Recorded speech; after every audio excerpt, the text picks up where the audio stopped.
തിരുവോണത്തിൻ്റെ അന്ന് ഉച്ചയ്ക്ക് എല്ലാവരെ പോലെ തന്നെ ഞാനും സദ്യ കഴിഞ്ഞിട്ട് എൻ്റെ വീട്ടിലേക്ക് പോരാറുണ്ട്. വന്നു കഴിഞ്ഞാൽ ഒരു വലിയ ഉറക്കം അത് ശീലമാണ് കേട്ടോ. ഉറക്കം കഴിഞ്ഞ് കഴിഞ്ഞപ്പോഴാണ് ഈ പൂക്കളും കാക്കിരിപ്പിനൊക്കെ ശരിക്കും നോക്കുന്നത്.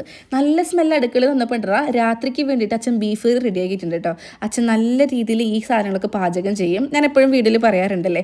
പിന്നെ ഇന്നത്തെ ഒരു സ്പെഷ്യാലിറ്റി നമ്മുടെ കീത്തും ലീനമ്മനെ രാത്രി വിളിച്ചിട്ടുണ്ട് നിഖിലിനൊക്കെ കേട്ടോ. ഞാൻ പിന്നെ ഒരു ദോശയും ബീഫും കഴിച്ചു. പിന്നെ ചേട്ടന് വേണ്ടിയിട്ട് മാങ്ങ അതേ അരിഞ്ഞു കൊടുക്കാൻ പോവാണ്. ഒരു പീലർ നല്ലതാണ്. പെട്ടെന്ന് എല്ലാ വെജിറ്റബിൾസിൻ്റെയും പീൽ ചെയ്തെടുക്കാൻ പറ്റും. അവർ ആ മാങ്ങ കഴിച്ചതിന് ശേഷം ഞാൻ അണ്ടിയുമ്പോൾ തന്നെ കുറച്ച് മാംസം വെക്കും, എന്നിട്ട് ഞാൻ കഴിക്കും. അത് ഞാൻ പറയും ഞാൻ കഴിച്ചില്ലല്ലോ അതിനെന്ന് പറയും. ഈ ഡയലോഗ് പതിവാണ് കേട്ടോ. ഈ ടേബിളും കിച്ചണും എല്ലാ കാര്യങ്ങളും ഒന്ന് അടക്കി ഒതുക്കി എടുത്ത് വെച്ചിട്ടുണ്ട്. ഇവിടെ വരുമ്പോൾ ഇങ്ങനൊരു ഒരു ഒരു ഷമ്മി സ്വഭാവം ഞാൻ കാണിക്കാറുണ്ട്. കൊതുകാണ് ഇവിടുത്തെ ഏറ്റവും വലിയ വില്ലൻ. അതായത് ഒരു 5 മിനിറ്റ് ഇരിക്കുമ്പോഴത്തേനും ഒരു 50 എണ്ണം ഞാൻ കൊന്നിട്ടുണ്ടാകും. കൊതുക് കാരണം എനിക്ക് ഇറിറ്റേറ്റഡ് ആവും ചില സമയത്ത് തൊട്ട് ഇവിടെ വരുമ്പോൾ.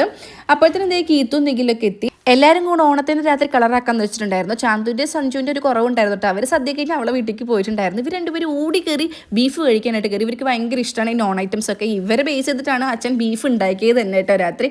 അപ്പോൾ അമ്മയുടെ അപ്രൂവലും കിട്ടി. കറി അടിപൊളിയായിരുന്നു. പിന്നെ കീത്തുവിൻ്റെ ഏരിയയ്ക്ക് അങ്ങോട്ട് കടന്നു. നമ്മുടെ വീട്ടിൽ സഞ്ജുവിനും കീത്തുവിനാണ് മീനിൻ്റെ പ്രാന്തുള്ളത്.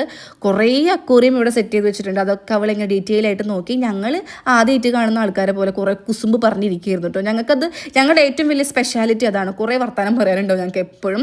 അങ്ങനെ അതേ പൊറോട്ട എത്തി. കീത്ത് അപ്പോൾ തന്നെ പോയിട്ട് ബീഫ് ചൂടാക്കി അവൾക്ക് വേണ്ട കറിയും ബീഫൊക്കെ എടുത്ത് ഞാൻ അവൾ ഊട്ടിക്കൊണ്ടിരിക്കുകയാണ്. കാരണം അവൾ എൻ്റെ ഗസ്റ്റ് ആണല്ലോ. അപ്പോൾ അത് നമ്മുടെ കാശിക്കൂടൻ അവിടെ ബെഡിൽ കിടന്ന് ഉറങ്ങിയപ്പോൾ ഞാനവിടെ ബെഡ്ഷീറ്റ് വിരിച്ചിടാമെന്ന് വിചാരിച്ചു. ഇത് ഞാൻ കഴിഞ്ഞ പ്രാവശ്യം വിരിച്ച എൻ്റെ ഫേവറേറ്റ് ആയിട്ടുള്ള ബെഡ്ഷീറ്റാണ്. പിന്നെ കംഫർട്ടർ കുറേ കാലങ്ങളായിട്ട് ഞാൻ മേടിച്ച് വെച്ചിട്ടുള്ളതാണ് ഇവിടെ. ഈ ഒരു ബെഡിൽ കംഫർട്ടർ ആണ് താഴെ വിരിക്കുന്നത്. വിരിയായിട്ട് വിരിക്കുന്നതും കംഫർട്ടർ തന്നെയാണ്. ഒരുപാട് കംഫർട്ടർ ഇപ്പോൾ ഇവിടെ വീട്ടിലുണ്ട് കേട്ടോ. അപ്പോൾ ഇവിടെ നമ്മുടെ റൂമിൽ സെറ്റാക്കി കൊടുത്തിട്ടുണ്ട്. അവർ വന്ന് കുറച്ച് കഴിഞ്ഞപ്പോഴത്തേനും നിഖിലും ഏട്ടനും ഒരു ചെറിയ ഹോസ്പിറ്റൽ കേസായിട്ട് പോണ്ടി വന്നിട്ടുണ്ടായിരുന്നു കേട്ടോ. അപ്പോൾ കീത്തും അമ്മയും ഒരു ഓട്ടോറിക്ഷ വിളിച്ച് പോവുകയാണേ.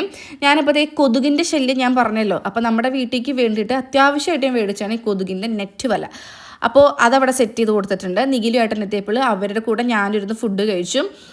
ഇതിൻ്റെ ഉള്ളിലേക്ക് കയറാനും ഇറങ്ങാനൊക്കെ ഭയങ്കര സുഖമാണ് കേട്ടോ. നമ്മുടെ സൈസിലുള്ള ആൾക്കാർക്കൊക്കെ ഇവിടെ ഇരിക്കാം. കൊതുക് വരാത്തതുകൊണ്ട് ഒരുപാട് നേരം എൻ്റെ മക്കൾ സുഖമായി കിടന്നുറങ്ങി കണ്ട. ഞാനത് ഇട്ട പാടത്തന്നെ ഒരു 5-8 എണ്ണത്തിന് ഇങ്ങനെ ഇരുന്ന് കൊന്നിട്ടുണ്ടായിരുന്നു.